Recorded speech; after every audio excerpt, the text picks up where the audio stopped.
Le XVIe siècle. Des quatre coins de l'Europe, de gigantesques voiliers partent à la conquête du Nouveau Monde.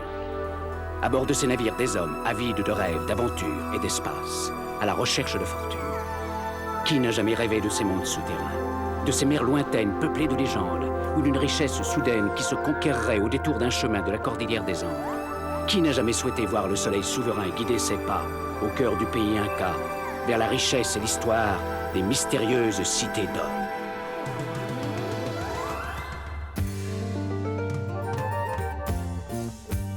Enfant du soleil, tu parcours la terre, le ciel, cherche ton chemin.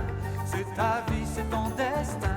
Et le jour, la nuit, avec tes deux meilleurs amis, à bord du Grand Condor, tu recherches les cités d'or.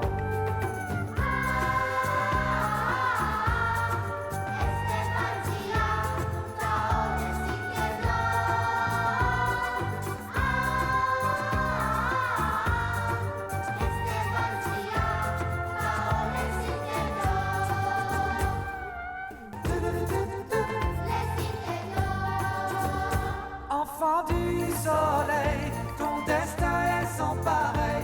L'aventure t'appelle, n'attends pas et cours vers elle.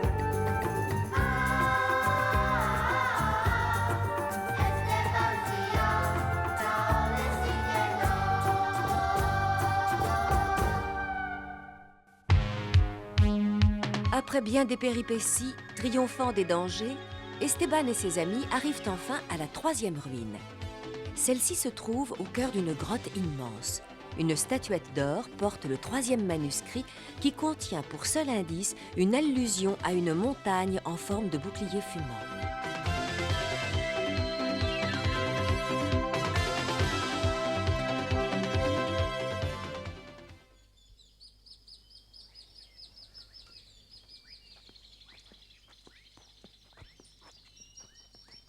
Ça fait des heures et des heures qu'on marche et on voit toujours rien. Ah, je suis pourtant certain que je me suis pas trompée en lisant le manuscrit. Il parlait de la montagne du bouclier De toute fumant. façon, au milieu de cette jungle, même si on était juste devant la montagne, on ne la verrait pas. Venez par ici, venez par ici, venez par ici. T'as vu quelque chose, Pichou? Et s'il venait de trouver ce que nous cherchons? Venez, venez, venez. Le mieux, c'est de le suivre. Venez, par ici, par ici. Oh, la drôle de montagne!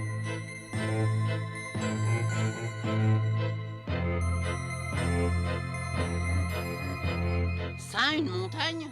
C'est le boubou! C'est le bouclier qui fume! Ça ne ressemble pas du tout à un bouclier. Mais ça fume pas non plus, apparemment. Oh! Esteban, là, au sommet, là, on regarde!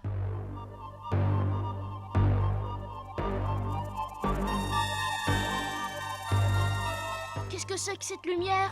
Tu sais ce que je pense, moi? Eh ben, je suis sûr que c'est un volcan, cette montagne. Un volcan, mais alors il faut fuir vite! À mon avis, c'est pas comme une éruption. Ah, bah, si c'est pas une éruption, qu'est-ce que c'est? Eh, regardez le vase de Tao, il s'est mis à briller à travers le tissu. Hein? Oh.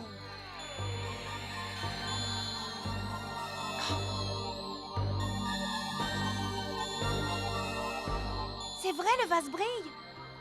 Ah, il a jamais fait ça, c'est la première fois. Ah, ça brille, ça brille. Oh, la lumière diminue là-bas, elle s'éteint.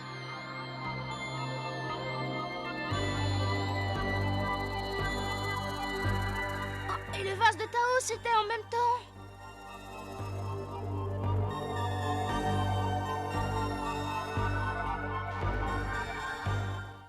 Qu'est-ce que t'en penses, Mendoza? Je ne sais pas, c'est étrange. Écoute, essayons d'aller jusqu'à la montagne. On trouvera peut-être une indication là-bas. Quelle indication? Ah ben ça, on le saura une fois qu'on l'aura trouvé. On va quand même pas jouer à cache-cache, on n'est pas là pour jouer! Vous l'avez vu vous-même, le vase de Tao s'est mis à briller, il y a forcément une raison. Bah, c'était peut-être tout simplement la réflexion de la lumière de la montagne. Ouais, c'était la réflé... Je suis sûre que non. Tu as raison, Esteban, allons voir. Oui, je viens avec vous. D'accord. Ah, Esteban? Et qu'est-ce qu'on fait, nous? Nous devons y aller, nous aussi. Ah, mais cette montagne ne nous inspire pas confiance. Oh. Vous semblez oublier que le vase de Tao a un rapport étroit avec les cités d'or que nous cherchons. À mon avis, c'est la montagne qui l'a appelé. Et il a répondu. Je ne veux donc pas laisser échapper une si belle occasion. Attendons, Mendoza. Mendoza.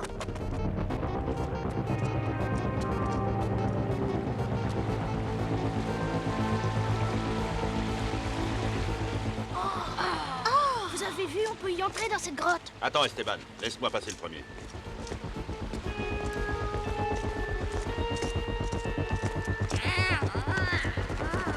Attends-nous, Mendoza.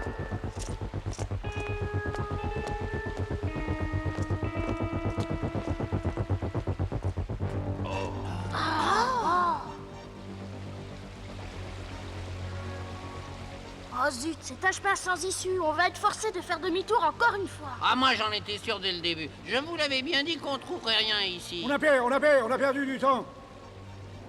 Ah, Oh, qu'est-ce que c'est que ce bruit? Oh.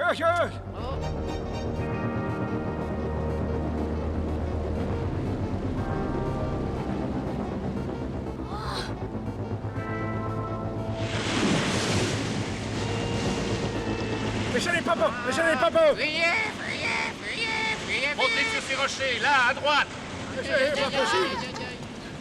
Zia, Aide-moi. Ah, merci. Tao, où est-il? Vous avez vu Tao? Oh, réponds-moi, Tao, je t'en prie, réponds-moi, Tao.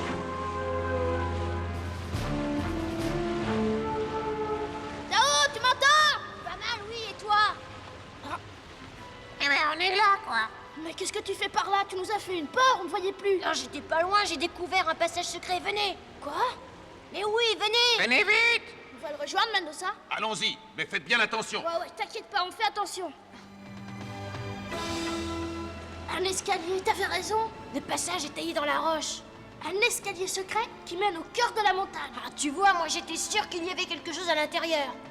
Bon, allons voir où il nous mène. Moi je ne serais pas du tout surpris si cet escalier nous conduisait au cœur d'une cité d'or. Tu changes d'avis comme de Ah bah t'as chemise. qu'à nous attendre ici si t'es pas curieux. Mais c'est pas ce que je voulais dire.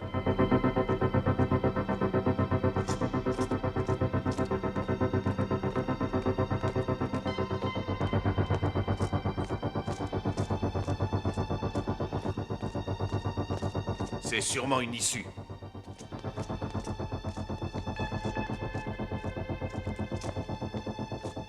D'où vient cette lumière?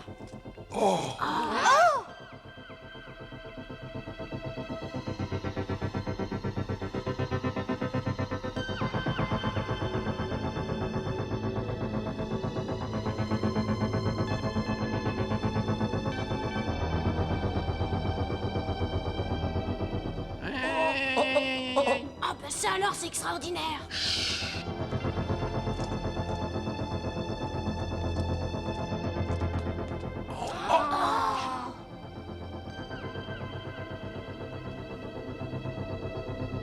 Commandant Kalmec, nous avons maintenant terminé la phase d'évacuation du réservoir frigorifique. Bien, faites monter la puissance de l'appareil de transformation de la géothermie. À vos ordres.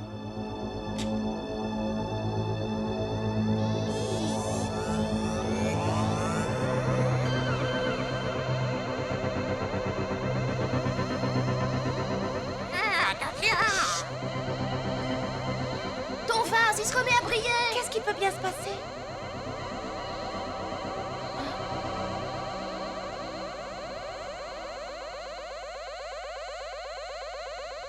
Ça semble venir de là, comme si mon vase réagissait aux rayons de cette lumière. Mais c'est la lumière qu'on a aperçue dehors tout à l'heure.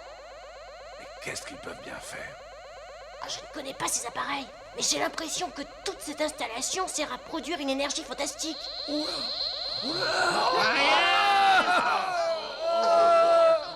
Commandant Kalmec, je sais pas ce qui se passe, le système réagit anormalement. Arrêtez! Entendez.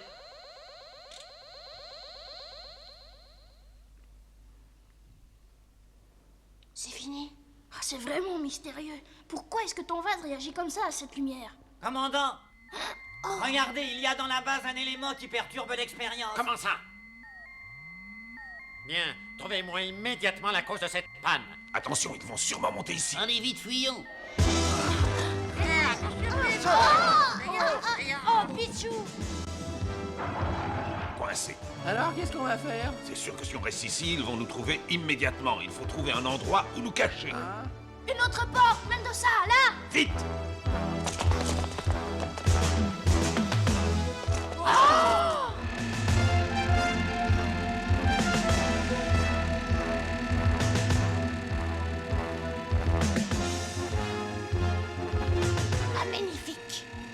peut bien servir ces choses-là. Ah, c'est peut-être une machine qui transforme l'énergie géothermique en force motrice, bien que cette force soit encore plus puissante que celle du peuple mu. Comme d'habitude, je ne comprends pas du tout ce que tu nous racontes. C'est normal, l'empépire de Mumu, on n'y connaît rien. Nous verrons ça plus tard. En attendant, vous pouvez rester caché ici si vous ne faites pas trop de bruit. Je préfère que vous restiez ici à m'attendre, Esteban, toi et les autres. Et toi, Mendoza, où tu vas? Je vais voir s'il y a une autre sortie. Pedro, Sancho, venez, j'aurai peut-être besoin de vous.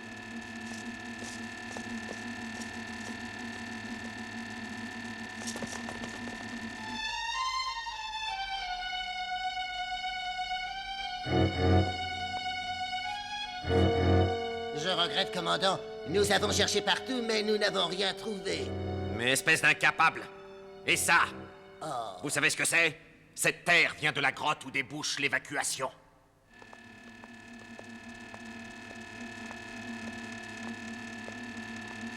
Ils viennent dans cette direction, pourvu qu'ils ne nous trouvent pas.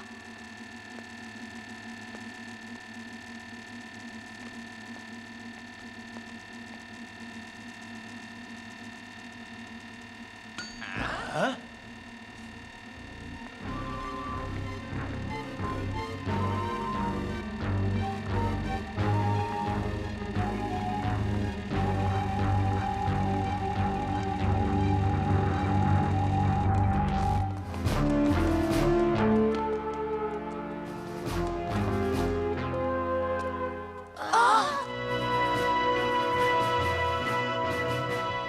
Oh, j'ai eu peur. Mais qu'est-ce que c'est que ce drôle d'endroit?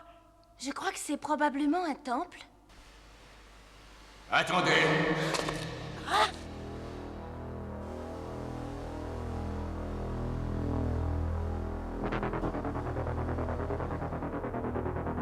Ne partez pas. Vous êtes les bienvenus. Ah, cette voix semble sortir de la pierre. Que nous veux-tu? Qui es-tu? Je suis le dieu des Olmecs. L'âme des Olmecs. L'âme de Zolmek. Vous vous trouvez ici à l'intérieur de l'unique base des Olmecs. La base d'Apuchi. Quoi? Apuchi? Ah, je ne me rappelle pas avoir lu ce nom-là dans le manuscrit. Il vaut mieux nous sauver d'ici en vitesse, les amis. Bon, puisque tu le dis. Attendez, les enfants.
Les enfants, comment vont-ils?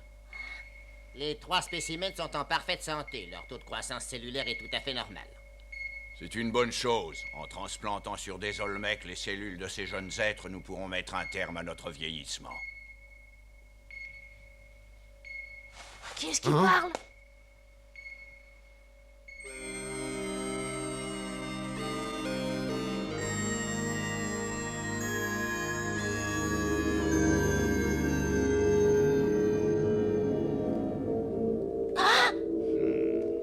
Eh bien, enfin te voilà réveillé. Pourquoi m'a-t-on amené ici? Qui es-tu? Je te conseille de surveiller tes paroles. Celui qui te parle en ce moment n'est autre que le maître Ménator, le noble chef des Olmecs. Ah, Ménator. Quel est ton nom? Esteban. Et ces 2 enfants? Ils s'appellent Zia et Tao. Ne crains rien pour eux. Les Olmecs aiment beaucoup les enfants, beaucoup.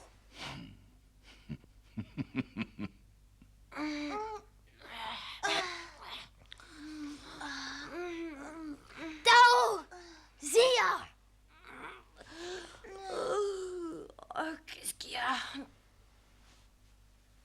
Esteban! Oh, des cadavres, des dizaines de cadavres! Où ça?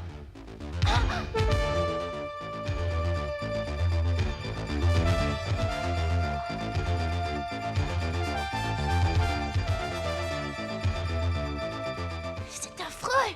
Combien de cadavres il y a en tout? Ce ne sont pas des cadavres, enfants, ils sont juste en sommeil prolongé. Un sommeil prolongé. Ils sortiront bientôt de leur repos, ils revivront grâce aux médicaments que j'ai inventés. Calmec! Oui? Veillez sur ces enfants avec un soin particulier. Entendu, maître Ménator, il en sera fait selon votre volonté.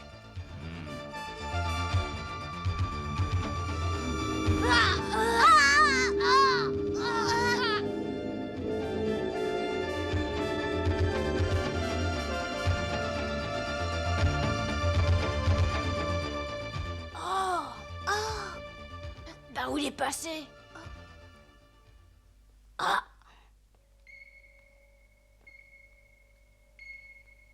Ah, tout s'est éteint! Non. Ménator, notre maître, est parti. Mais ici, vous êtes en sécurité, nous assumons votre protection.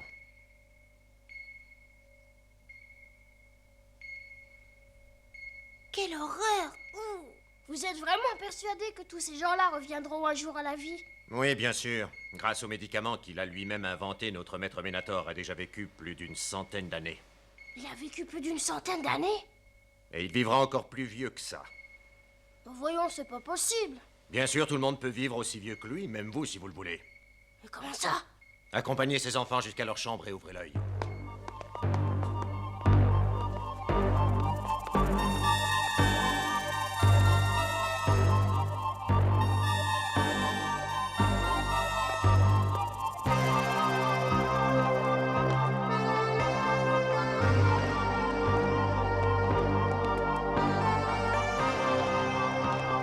Tao, tu sais ce que c'est, toi, une transplantation? Ah non, jamais entendu parler. De toute façon, ces Olmecs ont vraiment l'air méchants. Ils nous préparent un mauvais coup.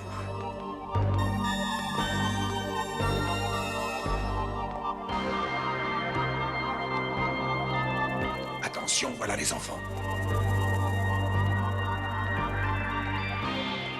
Toi, Pedro, tu sauteras sur celui qui marche devant. Sancho et moi, on s'occupe des deux autres. Comme tu veux.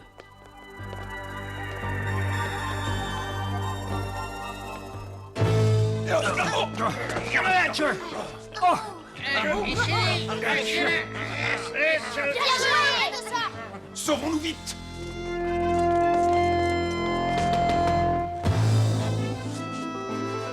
Ils sont là-bas!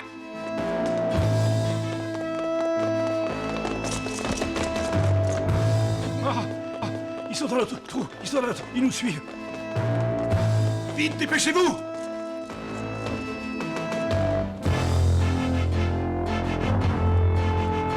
Ça va, plus on monte Mendoza, on va arriver tout en haut de la montagne. Tu penses qu'il y a une sortie? Je n'en sais pas plus que toi, mais on n'a pas le choix. On te suit. Oh, j'ai oublié mon vase et mon encyclopédie, faut que je les reprenne! On verra ça plus tard. Pour le moment, on s'enfuit d'ici.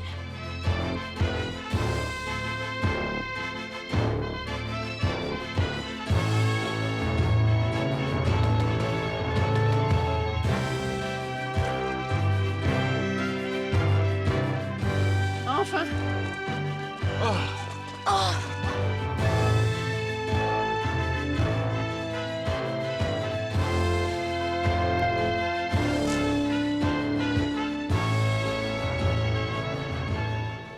Regardez! Là-haut, c'est ça qui s'appelle le bouclier fumant. Ah, peut-être bien, mais le plus important, c'est de savoir où on va aller maintenant. Tao! Oui? Regarde.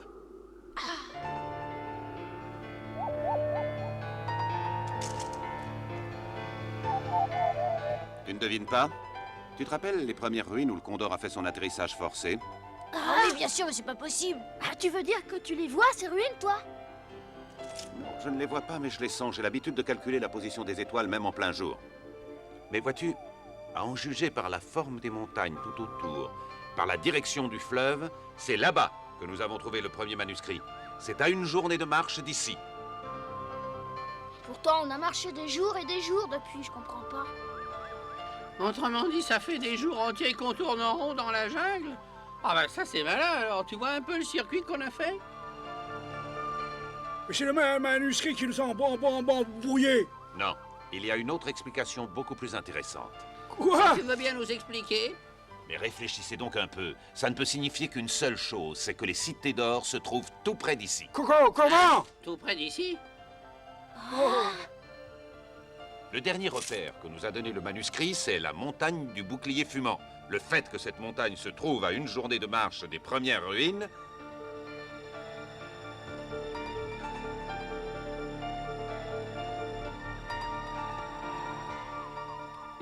Alors elle serait quelque part autour des ruines?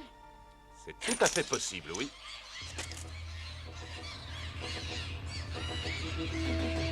Ils arrivent, Mendoza, et ils sont nombreux, on dirait. On peut rien faire, ce n'est même pas la peine d'essayer de redescendre.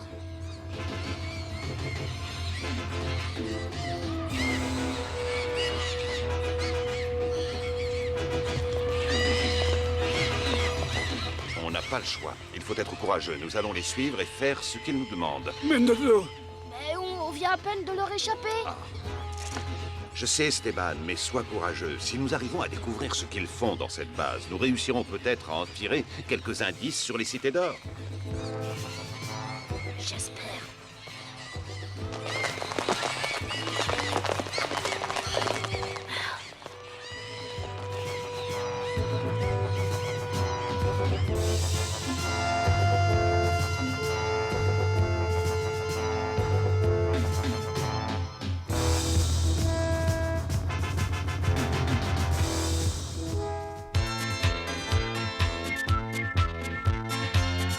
Les Olmecs semblent disposer d'une technologie très moderne qui leur permet de produire de l'énergie à partir du soleil.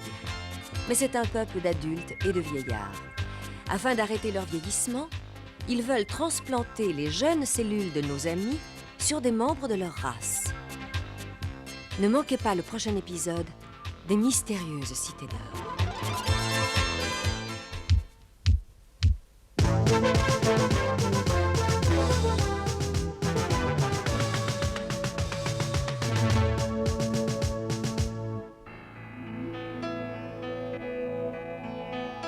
Aujourd'hui, au Guatemala, on trouve des héritiers de la culture maya.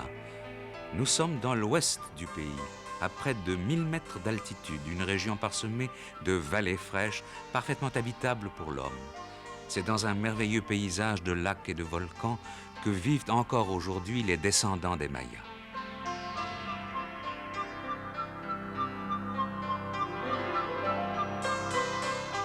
C'est là, au pied d'un volcan de 3600 mètres d'altitude, que se trouve l'Atitlan, que certains considèrent comme le plus beau lac d'Amérique centrale.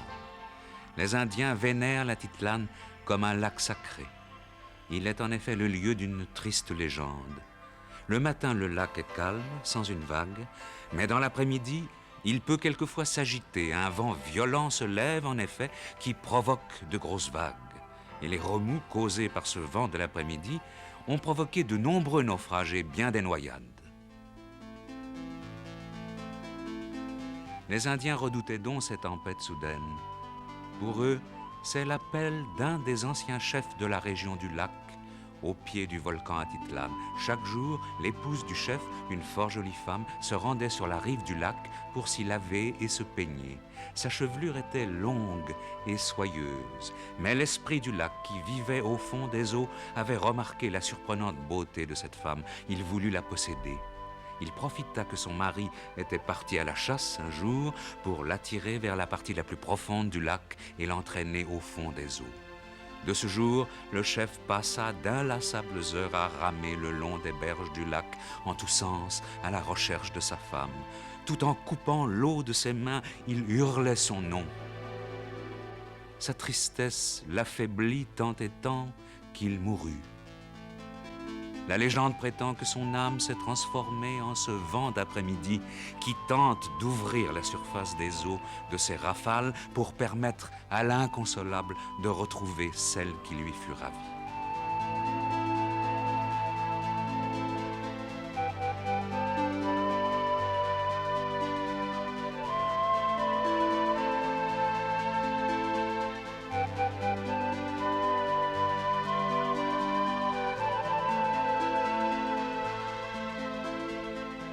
bord de la Titlane, la Seine n'a pas beaucoup changé depuis les jours où cet ancien chef y errait à la recherche de sa bien-aimée. Au revoir. À bientôt.